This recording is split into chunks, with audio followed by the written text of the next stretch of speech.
In this video, I'll explain exactly what a government shutdown is, why this one happened, what's going on right now, the real-world impacts, and what both sides are saying.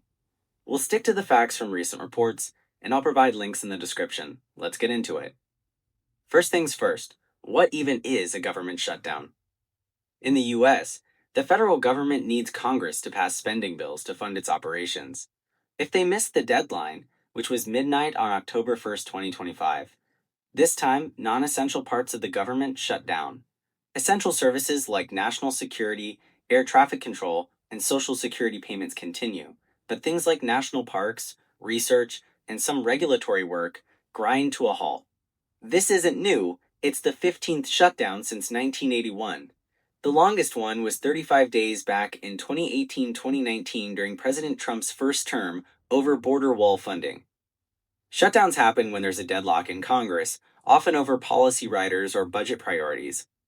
In this case, the shutdown started because Congress couldn't agree on a continuing resolution, a short-term funding bill, to keep the lights on while they negotiate the full budget.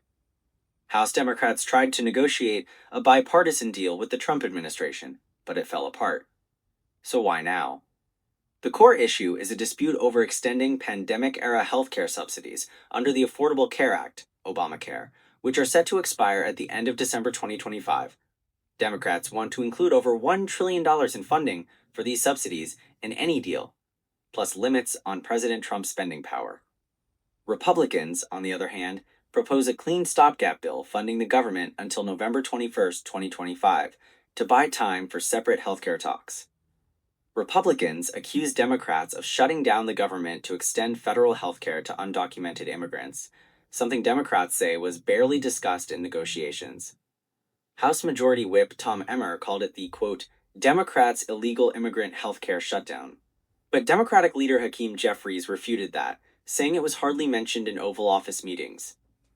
President Trump has leaned into the chaos, seeing it as an unprecedented opportunity to cut federal agencies he views as bloated or misaligned with his agenda, including ties to Project 2025, a conservative blueprint for reshaping government. His budget chief, Russ Vought, is directing agencies to plan layoffs. As of October 3rd, the Senate has voted down both parties' plans multiple times. 4 rejections so far. The Republican bill needs at least 7 Democratic votes to pass, but it's not happening. Senate Majority Leader John Thune said if Democrats block it again, senators head home for the weekend. In the House, Speaker Mike Johnson canceled activities until October 14th, signaling the shutdown could drag into next week or longer. Trump has escalated by freezing billions in aid to Democratic strongholds, like $2.1 billion for Chicago Transit over race-based contracting concerns. He briefly cut $187 million in New York counterterrorism funds, but reversed it after backlash.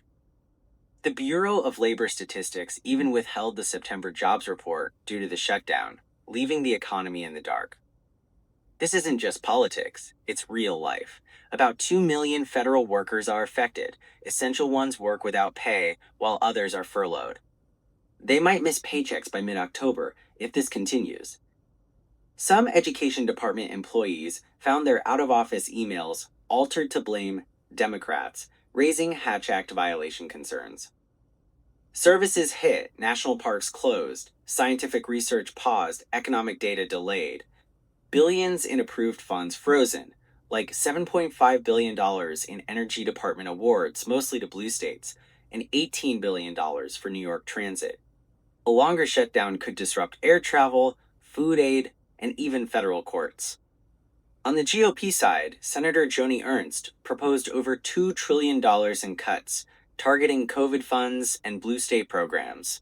Democrats like Illinois Governor J.B. Pritzker called Trump's cuts political revenge, hurting working people. Both sides are digging in.